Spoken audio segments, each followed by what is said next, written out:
Hey everybody, my name is Alex Steven. I go by @RambleRaptor on GitHub, Slack, and the like. And today I'm going to be talking to you all about some of the potential v4 spec changes that are coming to the v4 table format. So my role at Google is I am one of the OSS tech leads on a product called Google Big Lake.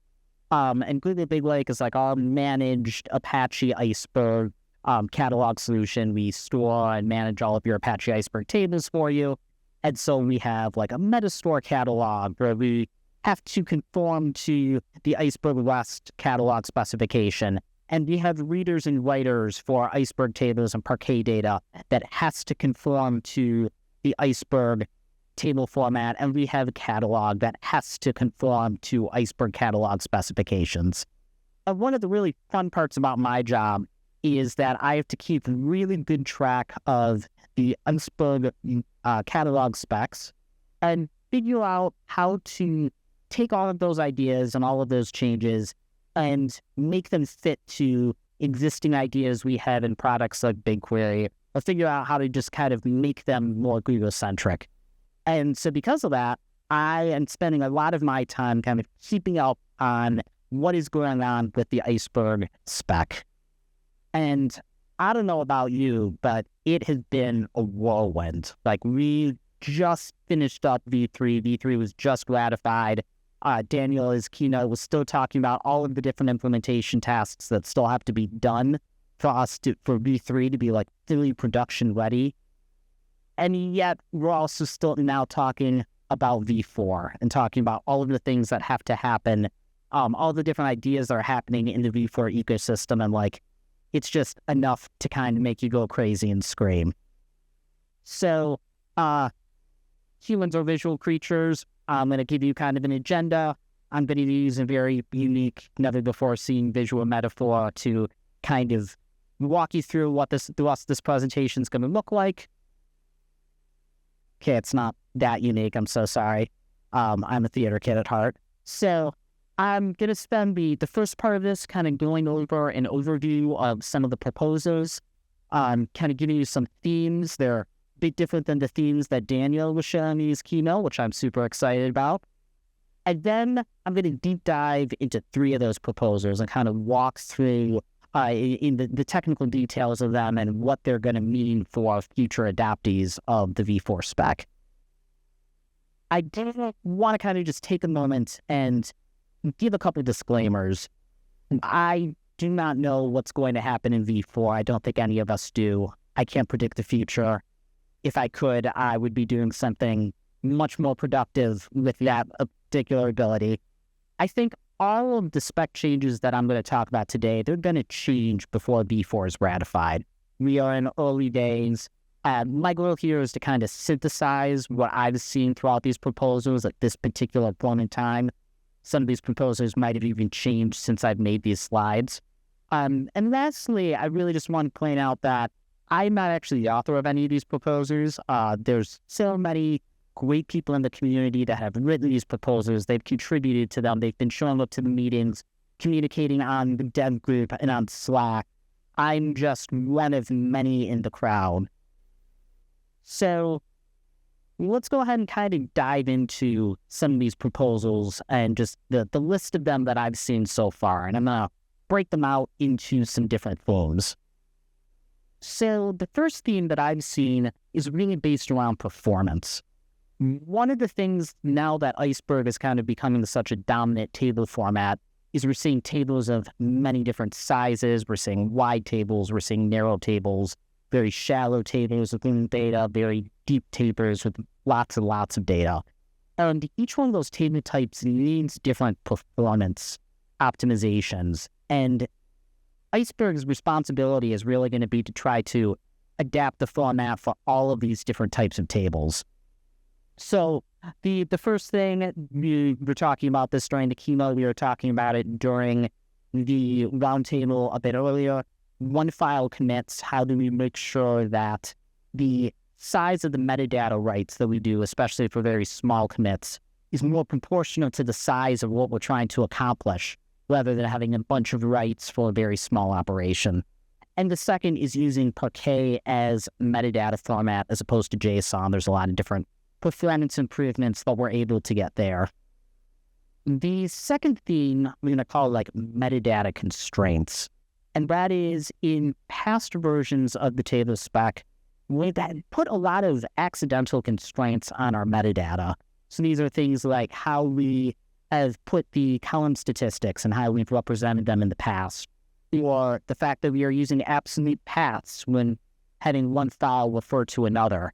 And by laying up these constraints or changing them altogether, we're able to enable a lot of clear new performance gains. We're able, but more importantly, a lot of really interesting features and abilities for users. And then lastly, as a Google employee and somebody that works in tech, I am legally obligated to mention LLMs at least once during my talk.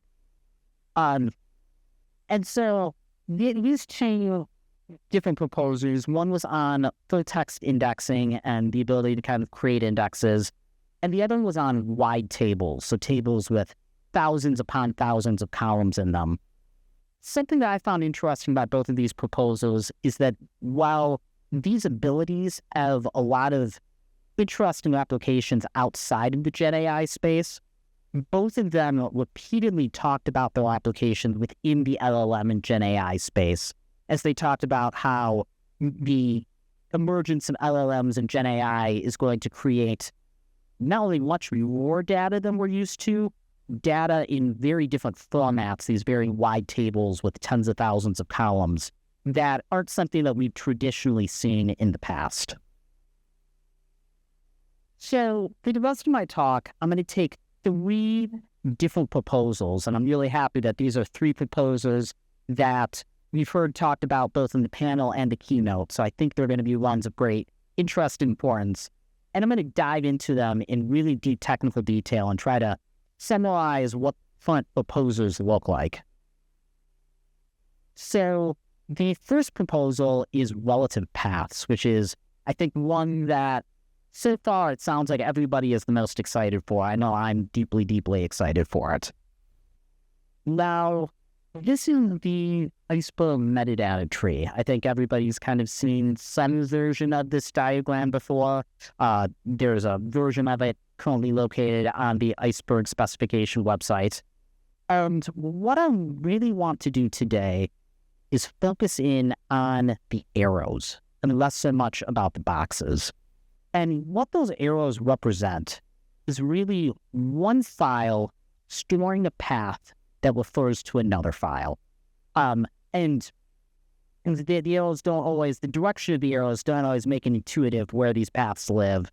For instance, the manifest lists hold the file path of the root metadata and not the other way around because it's a one-to-many relationship. And all of these currently are absolute paths. The big question we have to ask is, how do we move this structure, all of these files, in place? If I move them all to a different bucket or a different folder, all of my absolute paths are now absolutely invalidated. And let's even take a step back and ask ourselves, well, why is it that we never want to take this entire mess of files and move it in place? And the way I'm thinking about this is actually, in a lot of ways, catching up to what we've seen other data warehouse, non-Iceberg data warehouses and data lakes already be able to do. And I think the first big reason is data replication. I'll give a quick shout out to BigQuery's disaster recovery feature. There's likewise others in the industry that have built similar disaster recovery solutions, where you're able to take all of your data that lives in one region and very quickly move it over to a different region in case your first region goes down, so then you can continue to query and access that data with little or no downtime. In order to be able to do that kind of quick copy over, you don't want to be changing the data. You're going to have some loss of integrity. You're not going to want to be making too many changes because you just want to get your data up and running as quickly as possible. And 2, you're really not going to, you really want speed is all of this. And so Backup and migration are similar stories where we're trying to move data from one place to another. And the way that we're doing this is through a couple of different avenues. So one, we're introducing a couple new fields that live on the root metadata. We're introducing a default data location field and a default metadata location field. And both of these are they already have precedent in what we do in Iceberg currently. They both have same defaults that actually mean that there are going to be zero breaking changes when relative paths are introduced. And the idea is that instead of having an absolute path live on a particular metadata file, we're going to assemble that absolute path in a moment based on a variety of different parameters. So we've got our default data location, our default metadata location. We're going to have our table location, and then obviously we'll have the file name. And those are all of the things that are going to be necessary to assemble the path all at once. And I'll kind of give an example here. So like this is the absolute path for the root metadata. This would be something that would be stored in like a manifest list. I've kind of broken it up into a couple different pieces. And we can see how we can use those parameters I spoke about that are going to be introduced in order to have the same clarity of information and be able to assemble our absolute path from these different relative path pieces. This also doesn't preclude the ability to be able to stay with absolute paths in the future, but it opens up a lot of flexibility. So that is relative paths. And next, I'm going to move over to improved column statistics, another thing that was mentioned during the keynote. Jem and I thought that the cute bunny rabbit counting sheet was a good visual metaphor for this, and it's really cute, so I couldn't say no to that. So I think the first thing that we should establish is like, what statistics are we talking about here? We have different statistics that live throughout different areas of our metadata tree. And the part that I really want to focus in on is the data file stats that live within our manifest. And this is where our different column statistics live. So we've got a variety of these column statistics. These are things like upper bounds, lower bounds, non-null value counts. And as then store different bits of data, I'm going to go through a couple examples here. But the big thing is that each one of these is a map. And I've tried to give kind of the best visual representation of this that I can. And so the first opportunity that we run into is that in order to fetch any value from this map, we have to deserialize the entire map. And I'm going to kind of go back to that concept of wide tables where we have thousands upon thousands of columns. That's a lot of data to deserialize. That's a lot of time spent deserializing, and that's a lot of memory that we need in order to deserialize the entire map, even if we just need to fetch one or two values.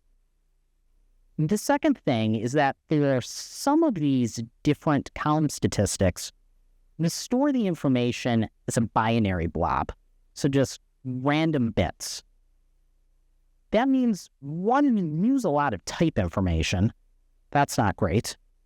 And two, it's difficult for us to kind of figure out what it is. It goes back to this deserialization question. It's difficult for us to know exactly how to fetch this data until we just start reading it and start trying things out. I'm going to go to a different example, null value counts. We don't run into the binary issue here, but we still run into that map deserialization issue. We can't use, we've done a great job with optimizing query engines. If we could use tools like projections in our queries, we could actually cut down on the amount of data that we need to have in memory. But again, it's a map, so we can't do that. And the last problem that we run into is a problem that's kind of more hypothetical right now.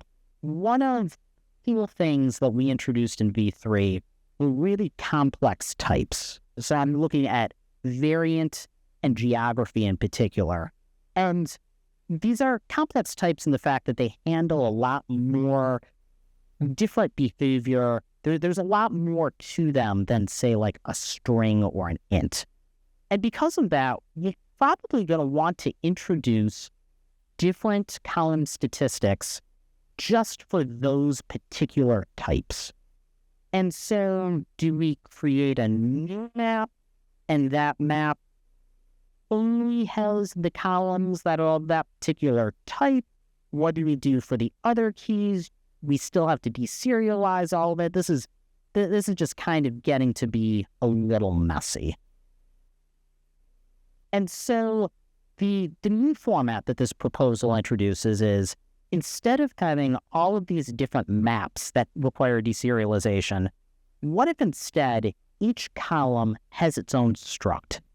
And each one of these structs can have a dynamic schema to it. So we could introduce new fields that are just variant specific, just geometry specific. But at the same time, because they're a struct, we don't have to do any of the deserialization and deserialize the entire map. We can now just use query projection. So we can just say, select column one dot lower bound, and let the query engine figure out what is the most precise way to fetch the smallest amount of information possible. So that is improved column statistics in like 5 minutes. The last proposal that I'd like to go through is definitely the most complicated in my mind, and it is single file commits or one file commits.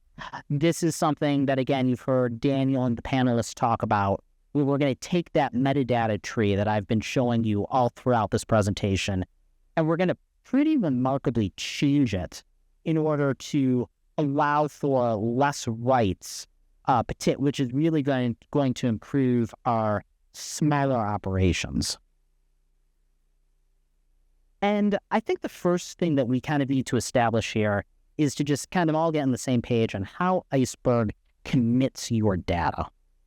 And so, the first thing that will happen is we'll create a data file.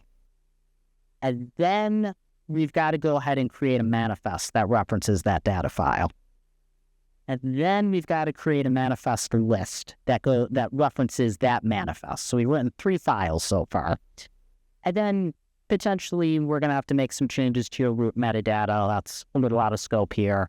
And potentially we might have to make some calls to the catalog, and that's also out of scope here. But the parts that I really want to focus on are the manifest list, the manifest, and the data file, because that is a lot of data that we are attempting to write. So before we kind of get into what these single file commits look like, I think it's important for us to figure out, why is it that we think these are important? And just kind of going back to how Iceberg commits our data, it really does come down to trying to simplify and shorten the amount of writes that are needed for a single commit.